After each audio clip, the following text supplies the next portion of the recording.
Okay, so let me try to do a proper entrance here Okay. after that little chat we just had. I will edit out the beginning part.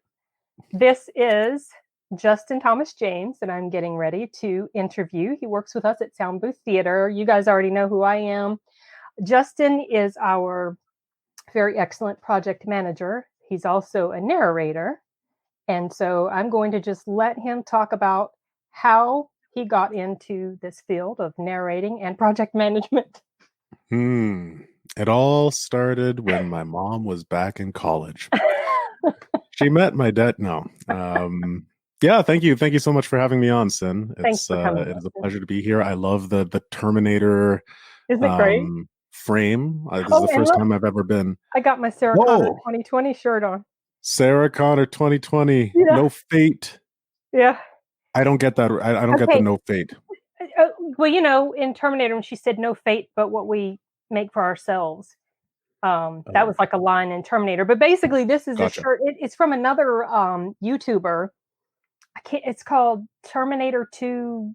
It's some sort of channel totally devoted to Terminator 2. And they did this cute little thing where they were acting like it was a political ad for Sarah Connor as president in 2020. Oh, right. Yes, Yeah. yes. Okay. Yeah, you did So I mention bought the that. shirt and everything. I was Sarah, like, I like that. 2020. So, okay. Well, I got you distracted from what were you talking about? You were telling your story. Oh, yes. I was telling my life story. Yeah, how I became a narrator is kind of a, you know what? I don't know where to start exactly, but I was working a full-time job. I went to school for music therapy, which, most people do. And Music therapy, is that like music yes. for people who are for people's health or like Yeah, for well, yeah. So it's for mental health. It's a form of psychotherapy, okay. and it is, you can go from pretty much any age range. Music therapists work with babies, and Okay. a lot of them work with the elderly as well in long-term care facilities. And that's where I was after graduating. I became a full-time music therapist, and was working in nursing homes, and it was great. It was a cool career to have for 4 years, but I had this creative itch that I needed to scratch, and I subsequently took a recording course with my cousin who I was living with at the time, and we Voice looked for recording. things. Well, just Like, recording in general, how to okay. use like recording programs like Ableton, Okay. which we use, Okay. and he went off and did his own thing, and I needed something to record. Music was too complicated, so I just started recording my own voice. It's a lot easier to just speak, read, one of my books, and not have to worry about timing or rhythm or anything like that. And yeah, so I just started doing it, and putting stuff on YouTube just for fun. It all started as a hobby, I suppose, is the short answer to that question. Just for fun. Okay. So this was not this was your own personal YouTube account. Do you still have that up? Yeah, I do. It is. Yeah, what is my personal YouTube account? I haven't really the only used one it. I know of is your Invictus stream channel. Yes. Well, that was kind of a concurrent project. One of the ways to scratch that creative itch was, and stay in touch with my friends from high school, was to play role-playing games every Wednesday. And we started a YouTube channel just to keep in touch as well and share it with the world. We didn't think it would go anywhere really. And so, yeah, I was also doing role-playing games live, and also had this platform where I could put my narrations and narrate, other role-playing game type things. So that was happening at the same time as I started getting into just narrating and recording my own voice. Let me see if I can find it. Is it not if Justin Thomas James or something like that? Or it's probably something ridiculously simple. Oh my goodness, my dogs. Oh, your dogs. They are like the Okay, bane of my existence whenever I try to get online and talk with people. Okay, go ahead. they're quiet right now. They're distant. Do you have them in a different They're room or? in the kitchen, but my son Ah. is getting them all riled up. He has forgotten that I have this interview with you. I asked him Your to son, take the who dogs out, take them upstairs. at one point in history looked like Daniel Radcliffe. Yes, exactly. So you can find me if you look up Justin James narrations. You'll find me. It's If just you look up Justin James just narrations. yeah, I think I'll Okay. come up. I'm a blue head, or I'm a blue circle with a white head is my logo. Okay. Um, Is it the it's avatar probably an you easy way. use on Discord? Yes. Oh Okay. no, it's not actually. Oh, That's okay. it's slightly different. There we go. I think no, not even. Okay, so here's the problem. If you look up Justin Thomas James, Okay. Justin Thomas, who is a golfer, shows up. And if Oh, you look up Justin James, there is a basketball player who shows up from the NBA. but So, yours is Justin James narrations? Is that what you well, said? even that isn't coming up. Oh uh, no, you can't find yourself? Justin Thomas James. No, it's all golfers Oh and no. basketball players. But I do have one video actually. There's the very first Soundbooth Theater live that I ever did, and that was with Andrea Parsono. I It see is Andrea. Oh wait, I see you. I found you. I found you yeah, right away. You're Justin James. yes. And I just I'm did a search for channels is what I did. exactly. So Okay. the videos are still there, Yeah, they and are. I see that. um my I see my Andrea, yeah. yep, that was a fun stream, by the way. That was when I fell for Andrea. She's so fucking funny. Was this before you had joined Sound Booth or around the same time? No, you said it was a Sound Booth. It says Sound Booth Theater right in front of my face. I Well, see so it.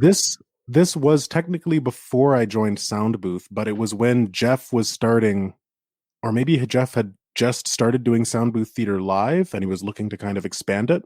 Okay. And this was right after I had narrated my first lit RPG, which is Reboot Afterlife Online. I see a video And about that on there too. yeah, and Jeff and I had connected after that went up. Um, and yeah, he was like, "Hey, like, do you want to do this Sound Booth Theater live thing?" And I thought it would be a good opportunity for promotion, so I did. Right. And I met Andrea, and yeah, God, the rest is history. And then the relationship with Jeff also developed, and Which now I'm with the company. that got started on Twitter, right? You said he contacted you on Twitter or you Yes. contacted him? So Well, Twitter is yeah, good for something I know, every I once in know. a while. You know what? Despite the But cesspool that it is, it can be good for it's something. it's crazy. It's absolutely ridiculous. Just the right place at the right time that Right. happened Yep. on that Yep. Twitter, because I had just posted um I had posted a couple things actually. My very first video that I posted was The Novice by Taran Matharu, and it actually all comes full circle Okay. in many different ways, but that was the first thing that I ever posted. And yeah, you can find that if you look up The Novice, Summoner Book 1. And I was proud of it, and the author said that I could post it. And I put it up on Twitter. I had maybe 200 Twitter followers at the time, and I had just been following narrators. And Jeff happened to hear it and was like, "Hey, this is not bad. I have a royalty share project." This was when Jeff was starting to get big. He's like, Mm-hmm. "I have a royalty share project that I can't do, but would you like to take it on?" So it just so happened that he was looking down his Twitter that day. He saw this, he heard this. He also had this royalty share project. He wanted to set us up. Um, it all happened very quickly. But yeah, so that was just kind of the initial visit. And then we actually didn't talk for about a year and a half Oh, until I okay. did Reboot. So that was probably before, because didn't you come and join us around 2017?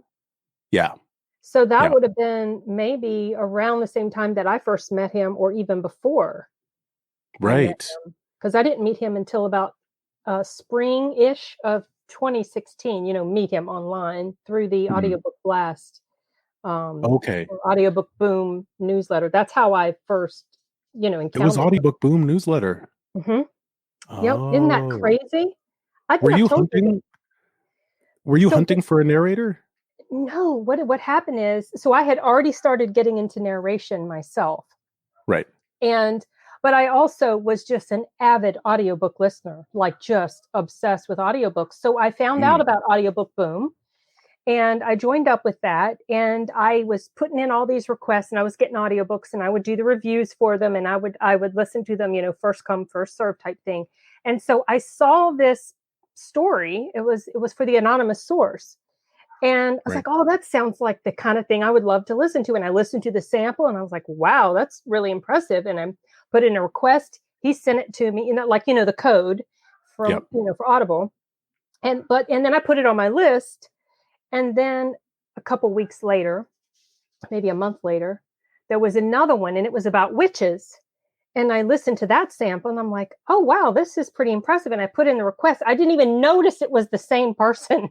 That's great. And he wrote me back and he says, oh, I see that you put in a request for this. And I'm paraphrasing. I'll be glad to get this to you, but I saw you had already requested one from before. And, like when you're able to listen to that and leave a review, I'll give you the code for this. I'm like, oh, okay, I'll bump it up. I'll go ahead and get on that one right now. So I started listening to that and I thought it was a multicast. That's what I Yeah. thought. And Yeah. I'm listening to that and I'm thinking about my brother's book, his second book. And I was like, because Timothy wanted it to be made into an audiobook because it was smaller than the first one. Right. And he could afford it, more. And so I was like, Timothy, I think I have found the perfect narrator. Listen to this guy. So then Timothy contacted Jeff. And then in the meantime, I became friends with Jeff on Facebook. Right. And then they worked it out to where he was going to narrate for Timothy. And during the course of that, I was helping Timothy with the proofing because I had helped edit the book. And so it was like maybe about a month or so after Timothy's audiobook was released, maybe less. Jeff just wrote me out of the blue on Facebook and asked if I wanted to be his audiobook narrator. I was like, I didn't even know there was such a thing. But heck yes. Proofer? Yeah, like a proofer. I'm sorry. That's the narrator. Oh, okay. I'm sorry. I am doped up on stupid. Justin, I am not right. If you can hear the congestion in my head. I can't. Oh my gosh, I can hear it. And but it's just driving me I trust crazy. you feel it. But so yeah, he asked if I wanted to be his audiobook proofer. Gosh. Got it. Yeah. And I was like, I didn't even know such a thing. I mean, I don't know why it never occurred to me, but obviously they exist. They have to, Right. So I was like, heck yes, this would be awesome. I love audiobooks. And I could actually get paid to listen to something, that I enjoy, like to do something I enjoy. And that's how to do something. Get paid to do something I enjoy. So it's just like it's that. The best. Yeah.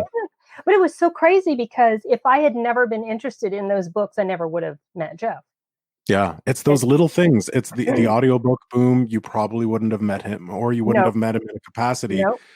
You wouldn't have learned about him in a capacity where you could interact with him. No, which I wouldn't have. Yeah, that's the beautiful thing about Twitter and things like Audiobook Boom, where we can actually interact with these people, that Facebook. indie creators, Facebook as well. Yeah, because that if it weren't for Facebook, we wouldn't have really connected as far as, on a level outside of audiobooks. And so, that helped basically launch my work with Soundbooth Theater, Jeff Hayes / Soundbooth Theater. And well, Twitter. I actually I had a similar thing. It is funny that we both kind of he gave us the first opportunities in this industry. And I used mine and I submitted the audiobook, and it's still up there actually. It's called The Measure of a Man. My very first audiobook. It's your first audiobook was. How many audiobooks had you done by the time? My first audiobook on Audible, actually. Yeah. How many had I done by that time? Yeah. Because you were already in it. Well, I wasn't actually like this first when he first reached out. I think that was 2015, whenever the Summoner Okay. came out. Yeah, 2015 was when Okay. we first met on Twitter, and the oldest is I need to find the timeline here because I'm curious as heck. Are you on Audible right now looking up your stuff? I'm on Audible looking it up. Okay. So Audible wasn't available in Canada until That's right. The ACX stuff. 2017 it came to Okay. Canada. Okay. Or yeah.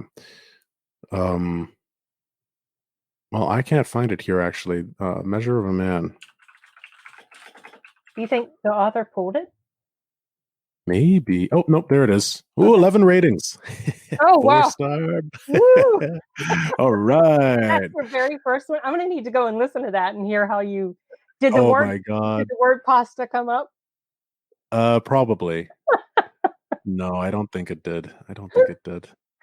Yeah, that pasta that that really messed me up. Oh Lord, But I'm sorry. It traumatized me too because I had so many times I had to stop and mark it. Oh, I know. God, you know this the very first book that I did. So there was this one, and Shauna was great. She's fantastic. Because it wasn't available in Canada, she had to get the full royalties herself and then pay me herself. Okay, And she would send, she would send little reports. And it was, it was like, 25 bucks here, 10 bucks there. Yeah. And it was really good of her just to be like, yeah, I'm sending this over. And of course there was a certain point where I was like, it's okay, like, don't worry about it. It was like $2.50, like it's all right. Just any more royalties, consider them yours. Yeah. But I finished this and then I had to leave it for a while. This was 2016. I had to stop because it was very inconvenient to work on Audible because it wasn't available yet. Yeah. And when ACX did come to Canada, I auditioned for this piece called Reboot, which I'd mentioned. Mm-hmm. And that's by Domino Finn, who's an American author. And that was about my fourth audition, and I thought that was going to be like a normal thing, that by the fourth audition I was gonna just, oh, okay, yeah, I got this job, so I'm gonna get lots of jobs, every other audition I'm sure I'll land another one. And it was like a one and done. Like I had one lucky streak, and after that it was like 20 auditions and no callbacks. Yeah. But this was a lit RPG, and because it was a lit RPG, it actually did really well. Oh. And Jeff, and then I started looking into it. I was having like lots of trouble getting other auditions, and I was like, okay, well, what about this lit RPG genre? So what if I, looked into this more? And so I start looking up lit RPG titles, and sure enough, it's a thing. And I find a title. Sorry? I said it's a thing. It's a thing. It's getting more and more thingish every day. And I come across one title, Hero of Thera, beautiful cover, and I'm like, oh, okay, yeah. Oh, this is really clever. What I'll do is I'll reach out to the author and I will say, hey, I'm a narrator, blah, blah, blah, instead of going through ACX. And I go to email him, and I'm looking on his Amazon for some way that I can contact him. And then I see that the audiobook's already been done. Jeff Hayes. Yeah. And so I look for another lit RPG, Delvers LLC, Jeff Hayes. Yeah. And I keep on going, and I keep on to dominate the genre. Yeah, he just was like everywhere. And so who the heck is this guy? He's taking all of these like great looking titles. And you didn't realize at the time that was him that you had been in contact with in 2015? Something was probably tugging at the back of my brain, but I was like, I didn't recognize it until at some point it did click, where I recognized that name. I'd seen that name before, and I found myself going onto my Twitter, going through my old DMs, and sure enough, the guy who Mm, had gotten me my first audiobook a year and a half ago was Jeff Hayes. that's so funny. And I thought it was incredible. So I had It his is. email already, and I Yeah. reached out to him and was like, hey, like, small world, I'm on ACX now, and I just did Reboot, and I'm looking for more lit RPG. And he responds, next day, holy shit, you got Reboot? I auditioned for that, and was like, who the hell took that from me? That's funny. And yeah, Of so course, he would have auditioned for that. oh yeah, definitely. And he would have done a great job. He would have done a great job with it.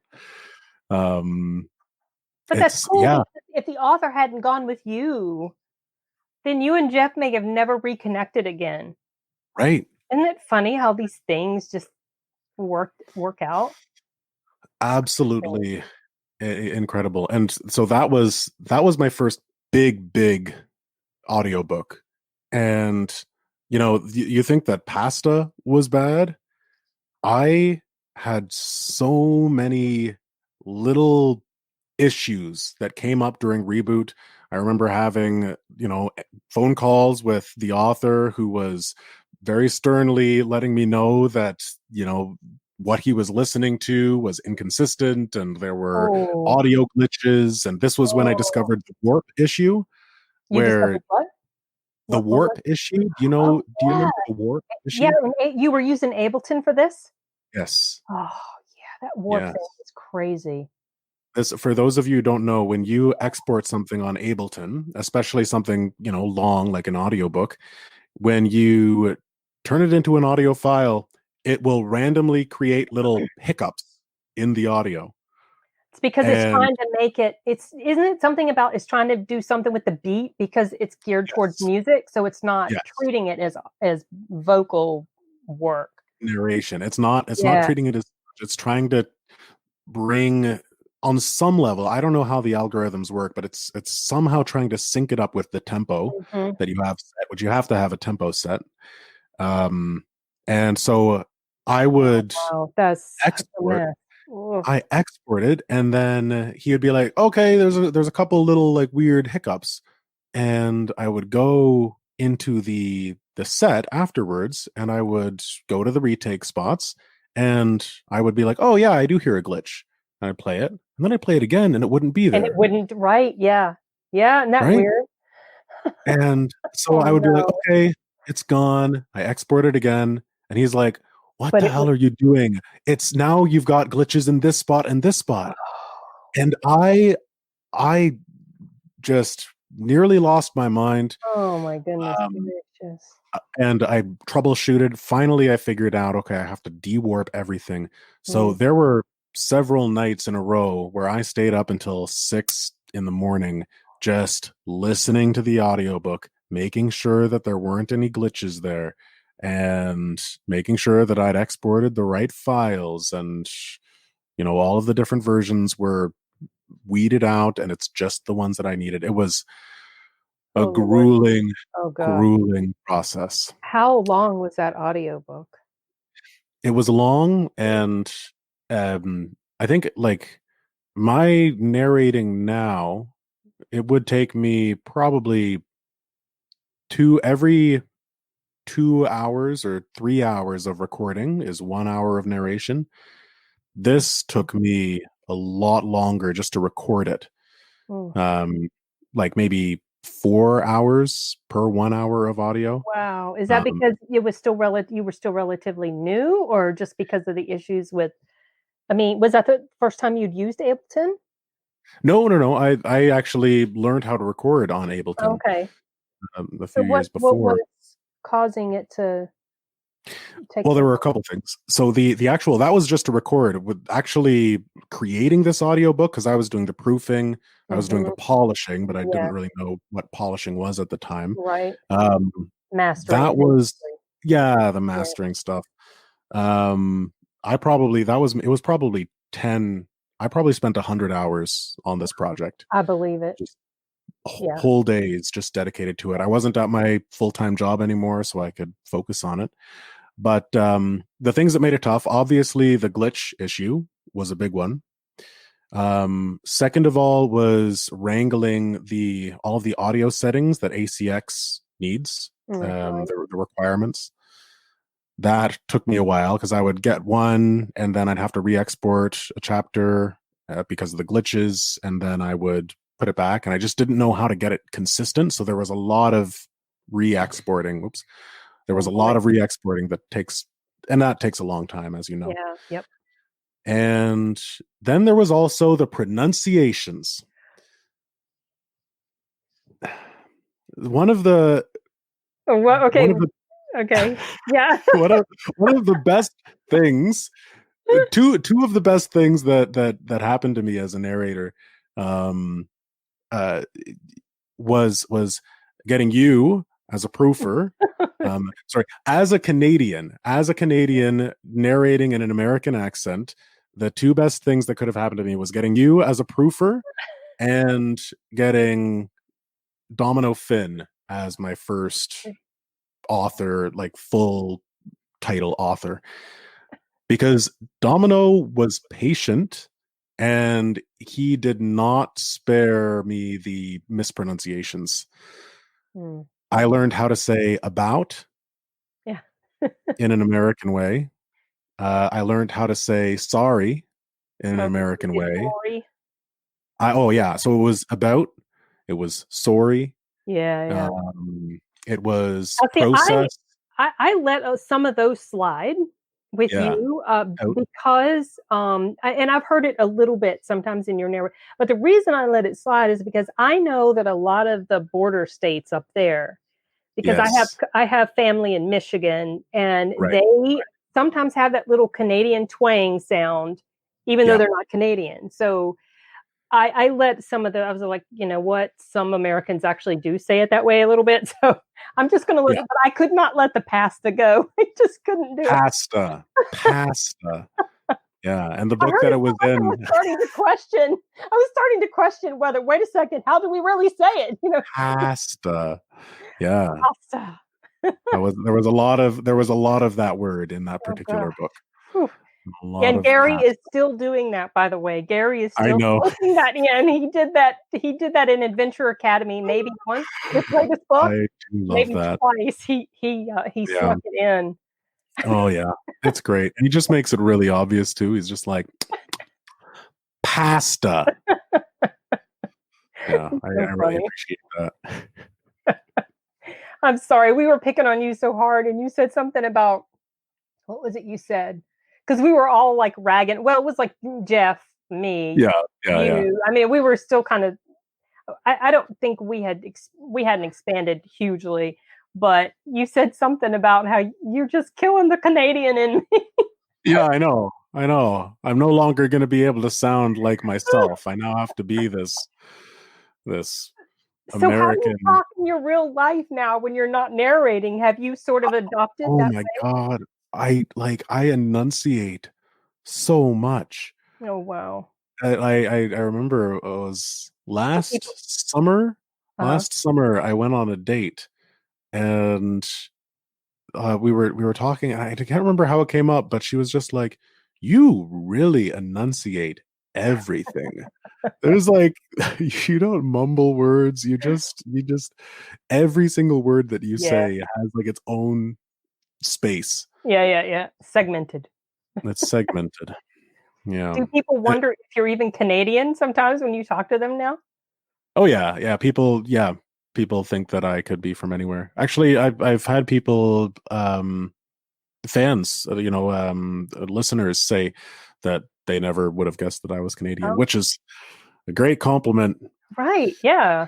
That's good. Well, I mean, especially just because of the field you're in. You know, Lit RPG, it's very American audience dominated. I mean, a lot of the stories take place here. And so obviously you have to try to match that. So that's good that you've been convincing. Well, yeah, I mean, like you say, there's certain states. You guys have a nice broad spectrum. Yeah. The I haven't gotten too much flack on my accents, luckily. And maybe that's because of the genre that I'm in, because lit RPG, they're video games. It doesn't Mm, really matter if these NPCs that are based on Russians actually sound like perfectly Russian. right. But I do know that accents is where I could definitely use some practice. I've noticed that when you do accented characters, those tend to be characters you seem to really go over the top with their personalities. Oh I don't yes. know, that's just Oh, the way always. it comes across to me. Always. Well, they're video game characters. I Yeah. mean, like, Oh my I god. they have to be over the top as far as I'm concerned. But also, that's how I learn accents. Is I learn how to do them very kind of over the top, so that I Exaggerated. can, Yeah. yeah, the exaggerated um I guess elements of that what make that accent. I just overemphasize them so that I really get that feel in my mouth. And then I should dial it back some, but I just haven't gotten to that stage yet. I just keep them ridiculous. I think one of the most over the top characters. No, no, they're the first one that comes to mind, but I know there have been others that have been really over the top that you've done. The one that's coming to mind right now is that crazy monkey, whatever character in Oh, from Heroic Heroic Villain. Villain. What's his Yes. name? Linnaeus. Linnaeus. I want to say Leonidas. Linnaeus. Linnaeus. He's got this weird admiral thing. Oh He gosh, kind of sounds like Ray Romano. I can't quite get it. I you have do to yell to get like that you voice. go in the back of your throat. Yeah. Yeah, Yeah. He and he's like, goes "Woo, back here and he goes, woo." I don't know. Why? Wow, what are you gonna do? The mighty Linnaeus. Yeah, yeah. Yeah, it's kind of I've heard that I've heard some voice acting advice that is if you want to come up with a new character, just do a bad impression of another character that you've heard, whatever. So Linnaeus is my bad impression of Bender from Futurama. Oh, see, I don't see Futurama, so I don't watch Oh, Futurama, okay, so I didn't know who I didn't recognize that. Like sometimes I will okay, recognize um different actors that Jeff will put on for his roles, like right, Michael Rooker, that is an actor that he uses in the Life Reset series. And gotcha. and then he does another character, another actor is that dude Christoph Waltz, the Oh yeah, German of guy, course. so yeah, and he will cycle those characters in different books. Like he'll cycle the voices, so you can only have but so much range, I guess. He doesn't have a lot of Yeah, new ones right now. They're all kind of variations of the same. Is that what you do? Do you create actors in your I mean, like you said, the Bender, Linnaeus is based on a character. yeah, yeah. Actors definitely. I definitely do. Um, I get like I try to get like a note of the actor, I guess. So like I said with Linnaeus, he's like Bender, but if I were to think of an actor that he's like, it would be kind of Ray Romano type. Okay. Mhm. And just like a little bit, he kind of goes down here. Yeah. Um, I I I don't really focus too much on what the character looks like or what actor plays them Okay. so much. It tends to be more of a just intuitive process where I'll just check out what sort of words and lines they have and obviously the description around it. And then I'll just find a place that's different than my speaking voice. And then sometimes it starts to sound like an actor, and I'll hang on to that and let that be inspiration. But I don't really, yeah, I find I don't really go the actor route too much. Sorry, I had to silence my Discord. Oh, ba-ding, bing, bing, Can you hear bing, it? It was like it was very distracting to me. oh yeah, yeah. I have to close it now when I'm narrating. Oh, because notifications come up all the time. They do, they Yeah. do. And Yeah. they're like 99% of them aren't urgent. They can wait until after I finish my recording session, but it's distracting. Like, and then Yeah.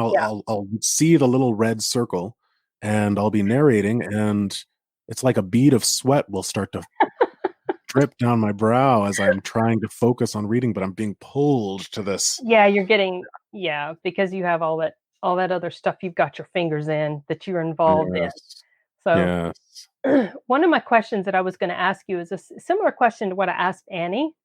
Hmm. That was me Um, putting my fingers in. fingers in Like, it. yes.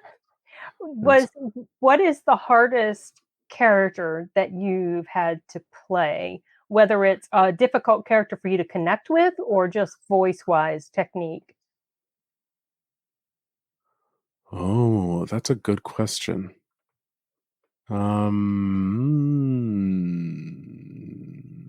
The most difficult character that I've had to play. Or are none of them all that Wow. difficult for you? I mean, maybe they I mean, I think it all comes down to what are my standards, and whether or not I'm able to hit my own level of I guess satisfaction. Um, when I'm recording, I would say, short answer, probably the characters that have accents, mm, because okay. I judge myself when I have an accent, and I have like a certain when I'm recording the book, I have a certain threshold that I have to meet. And if I don't meet that threshold of quality of the accent or of the character's voice, and whether it's consistent, Mhm. um, I I find that frustrating, and I have to go back and I have to redo that. But it's all, individual books. Like right now, I have a different threshold than I did back when I was first starting, obviously. And if I were to listen to Reboot, I would probably want to redo everything. Yeah, yeah. Um, but yeah, so which characters specifically did I have trouble? Ooh, there's I so know many you've done characters. so many. It might be hard for you to I know I kind of put you on the spot. It might be sort of hard for you Well, to pull one out from your memory banks.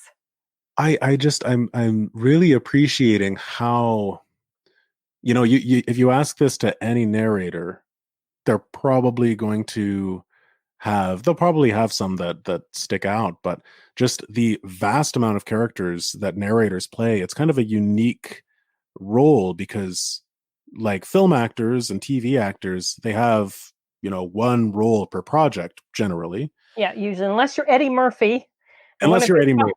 go doing all these different characters. Of Okay. course, of course. I think, I don't really, it goes back to the threshold thing. If I meet that threshold when I'm narrating, I am not going to go back and listen to it. Chances are, through the entire narration production, I'm not going to go back and listen and be like, okay, did I get that character right necessarily? Mhm. Uh, You're talking about just now. You would have had to before oh yeah, as yeah, you were your definitely, proper. Yeah, okay. definitely before. Yeah, I mean, probably characters in that were kind of hard to maintain. Um, One that would be tough. I would say when I was first doing the Archemy online books, I had a really hard time hitting the Russian accent.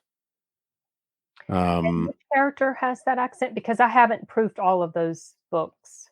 in book 2, in Trial by Fire, there's an entire they go to a country that's um, all East European and Russian sounding Okay. characters. Oh, okay. So it wasn't necessarily one character in particular, but what we were talking about earlier with accents and like Mhm. doing everything kind of over the top. One issue that you run into when you don't have full control over the accent is all of the characters start to sound the same. Right, and you So have to try to really work to right, distinguish them. right. So I could do, okay, first Russian character. Okay, got him. He's like deep Russian. He's Mhm. big, big deep voice. And then the next character, okay, he's a little bit smaller, so he has a light voice. Right, right. And then anything in between, I was just like, they just kind of Oh, sounds more like they just like fall into either the high voice Russian or the low voice Russian. oh, geez, yeah. And so like differentiating it and creating different rhythms, because the entire country, like every little character had to be Russian, Oh every my gosh. side character or bad guy or whatever, they all had this accent. So it was great practice, but actually diversifying the accent enough so that I sounded like different Yeah, characters yeah. was definitely tricky. I don't think I did the first one. Um, No. I'm pretty sure I didn't. I remember that it was going around, Yeah. and I remember that I kind of thought maybe I would have preferred to do that than one of the lit RPG, because that's not really pure lit RPG. That isn't, is it? Oh, yes, it is. Oh, very much so. Well, it has a different feel to it. It does. It But does. and yeah, so for whatever reason, I don't think I did the first one, and I didn't do the second one. I've just No. done portions of it, enough to hear like Lori in Oh her yeah. Australian character Yeah. accent, which I love. Oh, Oh man, Suri is so great. like every Lori time does she such spoke, an amazing it was job. like just Oh, massage to my eardrums. I loved it. I know, I know. And it is. It's very soothing, and the Yeah, character as well is just so down to earth, and her voice lends to the character so perfectly. I she's really really do. she's I, got that accent down really, really good. the amazing thing with Lori is that, and actually all of the actors that work with SBT, I mostly do narrations. I do some voices, but the experience that I have of the voice work is it's a very different job from narrating. Oh yeah, And the thing that I admire about Annie, Jeff, Lori, anybody who's doing this line work is that you're getting the script and you don't have time to read the whole script. You're not getting paid to read the whole script. right. Sometimes there's some direction, but for the most part, you are jumping from line to line Mhm. and you have to look And for pay clues. attention to it, what's going on. Yeah. Exactly. You don't know what's going on in the plot. You don't Yep. know the what these characters are feeling. You have to find out, and you can read ahead, and Andrea does this when she reads Irrelevant Jack. She does the whole thing. She pre-reads the whole thing. Lori, I She does? don't believe she does. Andrea does. Andrea does. Wow.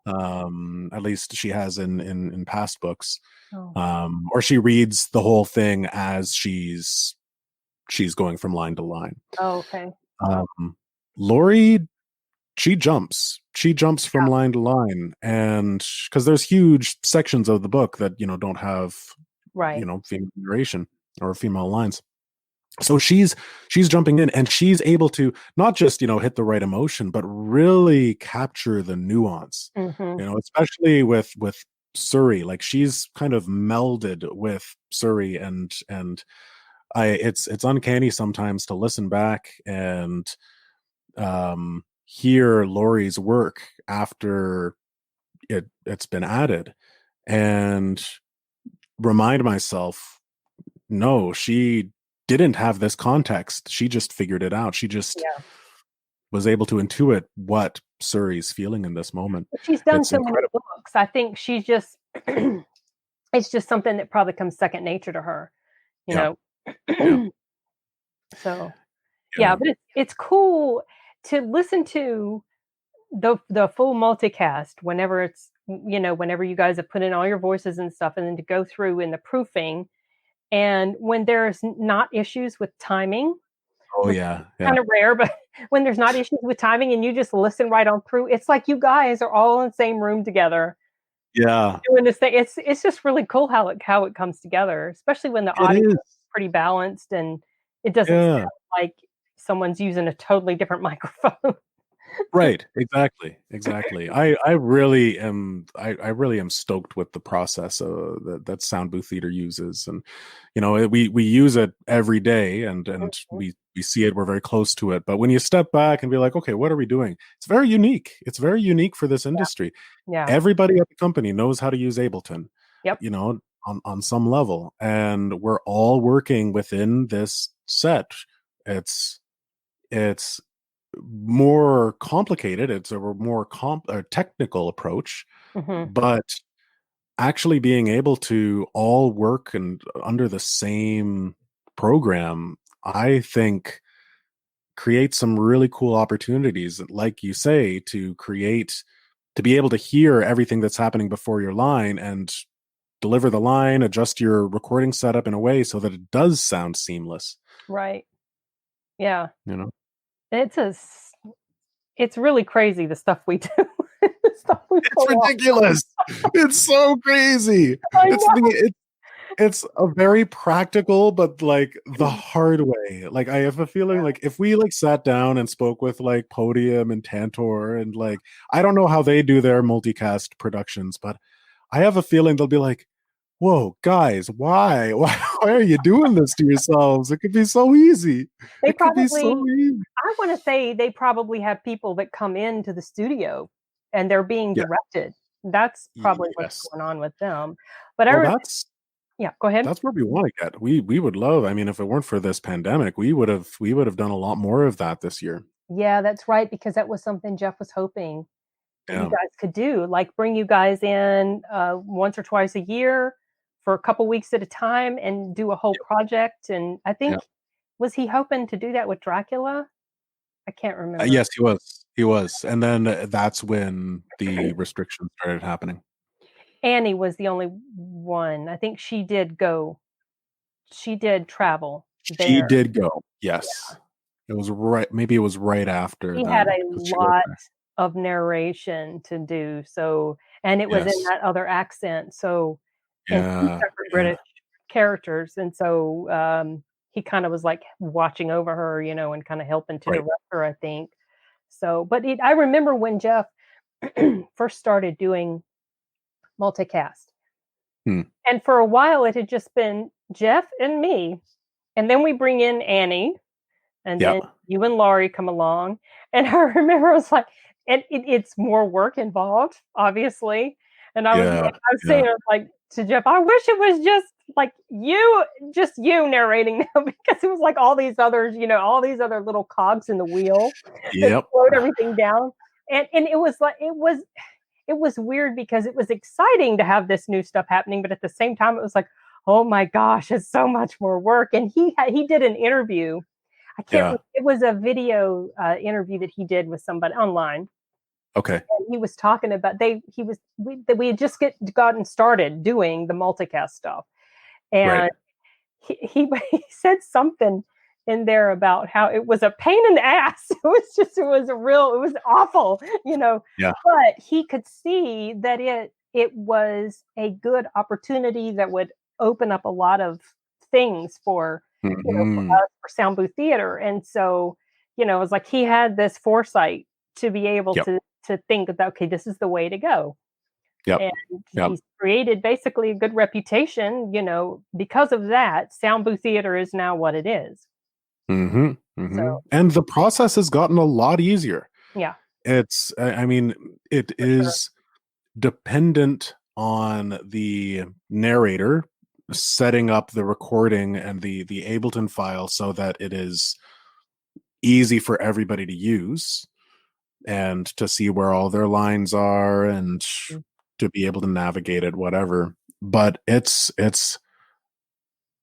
definitely doable. And we've gotten to a point where, you get one of Jeff's projects, or if you get one of my projects that it's just me, Jeff, Lori, it's a very Yeah, like it's all set up. It's all easy. Lori punches in pretty her seamless, lines. yeah. Her timing is Mhm. is exceptional now.